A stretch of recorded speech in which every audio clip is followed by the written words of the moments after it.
Hi friends, welcome to my channel Vishnuvardhan blogs. ఈ వీడియోలో నాకు జరిగిన స్కామ్ గురించి, స్కామ్ అని చెప్పను, నేను లొకేషన్ తప్పు పెట్టాను లేకపోతే నేను సెర్చ్ చేసిన ఇన్ఫర్మేషన్ రాగో నాకు కరెక్ట్గా తెలియదు. దానివల్ల జరిగిన నాకు నష్టం గురించి మీకు ఈ వీడియోలో ఎక్స్ప్లెయిన్ చేస్తాను. సో మీకు కానీ ఈ వీడియో నచ్చితే like, share, subscribe to my channel Vishnuvardhan blogs. మనం వీడియోలోకి వెళ్ళిపోతాం. అయితే నేను మార్నింగ్ వేసి క్యాబ్ బుక్ చేసుకున్నాను. గ్రాబ్లో థైలాండ్లో ఉన్నాను కదా, గ్రాబ్ బుక్ చేసుకున్న తర్వాత లొకేషన్ కరెక్ట్గానే పెట్టినాను అనుకుంటున్నాను. చైనా టౌన్ అని చెప్పి, చైనా టౌన్ అదే బ్యాంకాక్లో చైనా టౌన్ చాలా ఫేమస్. సో నేను చైనా టౌన్ అని పెట్టాను. చైనా టౌన్ అని పెట్టిన తర్వాత క్యాబ్ డ్రైవర్ వచ్చాడు. క్యాబ్ డ్రైవర్ చైనా టౌన్కి ఎక్కడికి వెళ్ళాలని అడిగాడు. అదే ఇంగ్లీష్లో అడిగాడు. ఇంగ్లీష్లో కాదు, థాయిలో అడిగాడు. మనం ట్రాన్స్లేటర్ యూజ్ చేసి చెప్పాము. వాడికి ఏం అర్థమైందో సరేనని హైదరాబాద్ అని వస్తుంది. మనం హైదరాబాద్లో ఉండేది. బ్యాంకాక్ మొత్తం తిప్పాడు. ప్రతి గల్లీ తిప్పాడు. తిప్పించోడు తిప్పి తర్వాత ఇది చైనా టౌన్ అనే బోర్డు కనపడితే ఆడి దింపాడు. తర్వాత ఏమైందంటే ఎంత తిరిగినా నాకు చైనా టౌన్ కనపడలేదు. చైనా వాళ్ళు కనపడుతున్నారు కానీ చైనా టౌన్ ఇదో కాదో కరెక్ట్గా తెలియదు. జనాలు పెద్దగా లేరు. గూగుల్ మ్యాప్స్లో చూస్తే చైనా టౌన్ ఇంకా కొంచెం దూరంలో ఉందని చెప్పింది. తర్వాత నాకు ట్యాక్సీకి అయిందేమో ఎంత అయిందప్ప, $700 అంటే మన దాంట్లో దాదాపు ఈక్వల్స్ టు $2,000 పెట్టుకొని నేను ఈ డూప్లికేట్ చైనా టౌన్ అని చెప్పాడు. ఇది కరెక్ట్గా చైనా టౌన్ అని కూడా చెప్పాడు. జనాలు ఎవరు లేరు. బోర్డు మాత్రం కొన్ని దగ్గర చైనా టౌన్ అని ఉంది. నేను రాంగ్ సైడ్ వచ్చాను తెలియదు. మీరు మాత్రం కరెక్ట్ ఇన్ఫర్మేషన్ ఇవ్వలేదు. తర్వాత పోనీలే టూ ఎక్కుదామని అనుకుంటే ఆ టూ గాడు కూడా ఈ గల్లీలు మొత్తం తిప్పాడు. ఇక్కడ ఆపేశాడు.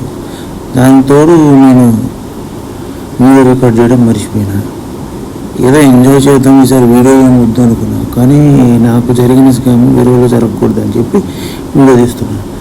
మీరు కొంచెం జాగ్రత్త ఉండండి. ఒకటి, మనం లొకేషన్స్ పెట్టుకునేటప్పుడు కొంచెం జాగ్రత్తగా నెట్లో చూసి ఎతికి మరీ పెట్టుకోవడం బెటర్. నాలాగా నేను కూడా నెట్లో చూసి సెర్చ్ చేసి పెట్టుకున్నా కానీ నాకెందుకు రాంగ్ లొకేషన్ చూపించిందో లేకపోతే క్యాబ్ డ్రైవర్ రాంగ్గా తిప్పాడో తెలియదు. ప్లస్ ఏంటంటే నాకు హ్యూజ్ అమౌంట్ ఆఫ్ మనీ, దాదాపు 2000 అంటే పెద్ద అమౌంటే కదా.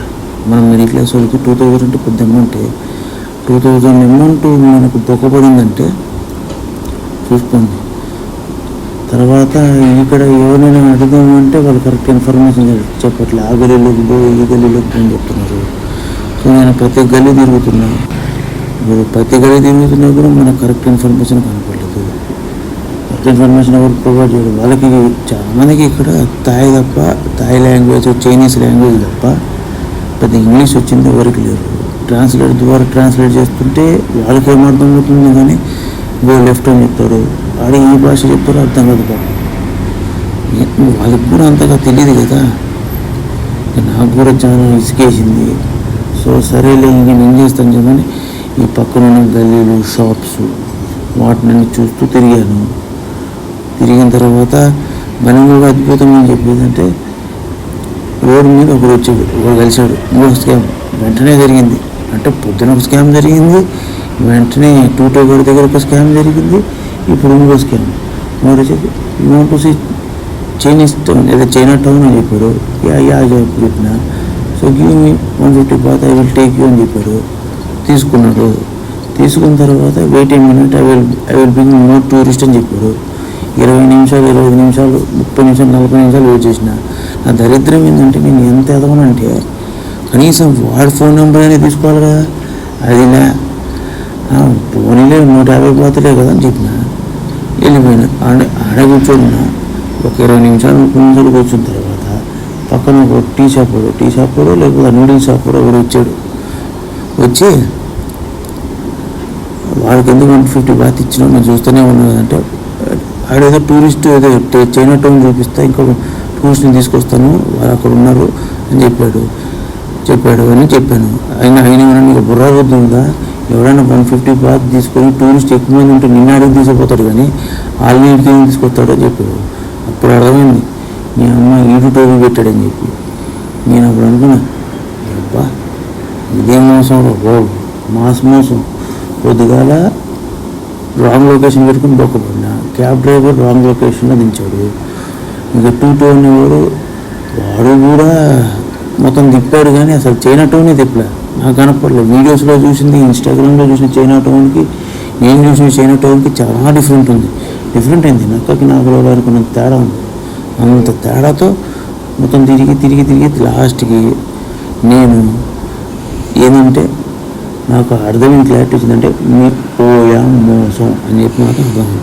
అందుకని మీరు థాయిలాండ్ వచ్చినప్పుడు, బ్యాంకాక్ వచ్చినప్పుడు కరెక్ట్ ఇన్ఫర్మేషన్ కనుక్కొని 4 యూట్యూబ్లో వీడియోస్ చూసి చైనా టౌన్ ఎలా ఉంటుంది, వాటికి ఎలా పోవాలి అని ఇన్ఫర్మేషన్ గ్యాదర్ చేసుకోవడం బెటరు. నేను కూడా అదే చేయాలనుకున్నాను కానీ ఓవర్ కాన్ఫిడెన్స్, గూగుల్ మ్యాప్ కరెక్ట్గా చూపిస్తుంది అనుకున్నాను. గూగుల్ మ్యాప్లో నేను స్పెల్లింగ్ తప్పు పెట్టాను, లేకపోతే ఇంకో రెండు చైనా టౌన్ ఉన్నాయో మనకు కరెక్ట్గా తెలియదు. అది మనకి చాలా పెద్ద ఎఫెక్టే కొట్టింది. ఇంతకు మనకు తర్వాత నేను ఏం చేయాలో తెలియక ఈ స్ట్రీట్ చుట్టూ ప్రతి గల్లీ చుట్టూ తిరిగిన తర్వాత తప్పిపోయినాను. నేను ఎటు పోవాలో అర్థం కాలేదు. గూగుల్ మ్యాప్ ఎత్తితేమో మొబైల్ డేటా లేదని ఇంకెంత చెప్పరా బాబు అని చెప్పి ప్రతి గల్లీ 20 నిమిషాల దాకా 20 నిమిషం అయింది, 1.5 అవర్ పైన తిరిగాను. 1.5 అవర్ పైన తిరిగిన తర్వాత ఒక 7/11లో పోయినా. ఎందుకంటే మాకు మొబైల్ రీఛార్జ్ అయిపోయింది కాబట్టి. ఆ మొబైల్ రీఛార్జ్ అయిపోతే ఆ 7/11లోకి పోయేసి ఒక 200 బాస్ ఇచ్చి రీఛార్జ్ చేసుకొని మళ్ళీ గూగుల్ మ్యాప్స్ ఆన్ చేసిన. గూగుల్ మ్యాప్స్ ఆన్ చేసి నియర్ బై మెట్రో స్టేషన్ పెట్టిన. నియర్ బై మెట్రో స్టేషన్ పెడితే మళ్ళీ సేమ్ సిచ్యువేషన్, మళ్ళీ గల్లీలు మొత్తం తిరిగిన. ఏవో దాదాపు 3-4 గల్లీలు తిరిగిన తర్వాత ఈ అమ్మాయి ఇది ఇట్లా కాదు కానీ ఏం చేద్దామని ఆలోచించిన. ఇంకా తట్టుకోలేక పక్కన బబుల్ టీ అని ఉంది, ఆ బబుల్ టీ షాప్లో బబుల్ టీ తాగేసి కొంచెం మైండ్ రిఫ్రెష్ అయిన తర్వాత ఆలోచించాను, ఇప్పుడు ఇంత పెద్ద తరకాయ నొప్పి వచ్చింది కదా, ఏం చేద్దాము అని ఆలోచించిన తర్వాత సరేలే ఇంక పోతే పోయింది, మళ్ళీ ఈ గల్లీల చుట్టూ తిరిగి తిప్పలు పడే బదులు మనం మళ్ళీ గ్రాబ్లోనే బుక్ చేసుకున్నాం. క్యాబ్ ఇంకా మన డైరెక్ట్ హోటల్కి వెళ్ళిపోవడం బట్టి ఈరోజు తిరిగిన చాలు తొడలు పట్టేసి అని చెప్పేసి గ్రాబ్లో ట్యాక్సీ బుక్ చేసుకున్నాం. ఈడు నా సాధారణంగా ఇక్కడ ఈ ఇన్సిడెంట్ ఏం జరిగిందంటే, వాడు గ్రాబ్లో బుక్ చేసుకున్న తర్వాత మామూలుగా తీసుకెళ్ళాలి కదా, మామూలుగా తీసుకెళ్ళా. అదేదో కిందికి వెళ్ళి తీసుకోకపోతే ఇది టోల్ ట్యాక్స్ ఉన్నదని చెప్పి దాని పైకి తీసుకుపోయాడు. పైన అదే ఫ్లైఓవర్స్ అని చెప్పి హైవే అని చెప్పి తీసుకుపోయాడు. ఒక్కొక్క టోల్స్ దగ్గర 150 బాత్ 50 బాత్స్ కింద ఎక్స్ట్రా ఛార్జెస్ బ్యాండ్. టోటల్గా నా హోటల్ రీచ్ అయ్యేటప్పుడు నాకు పడిన బ్యాండ్ ఎంత తెలుసా, సెకండ్ టైం 800 బాత్స్. ఓవరాల్గా నాకు ఈరోజు ఈ డేలో నాకు పడిన పొక్క మొత్తం ఎంతంటే ఇంకా ఇచ్చండి, పొద్దుగల 700 బాత్ 800 బాత్స్ ప్లస్ వాడికి 150 బాత్స్, మళ్ళీ టోటల్ వాడికి 250 బాత్స్, మొత్తం కలిపితే నాకు 2400 బాత్స్ చిల్లర పైన పడింది. 2400 చిల్లర బాత్స్ అంటే 6000 దాకా, 5500 నుంచి 6000 దాకా బొక్కబడింది. సో మనం ఫ్రెండ్స్ చాలా జాగ్రత్త ఉండాలి. మీకు కానీ ఈ వీడియో నచ్చితే like, share, subscribe to my channel Vishnuvardhan blogs.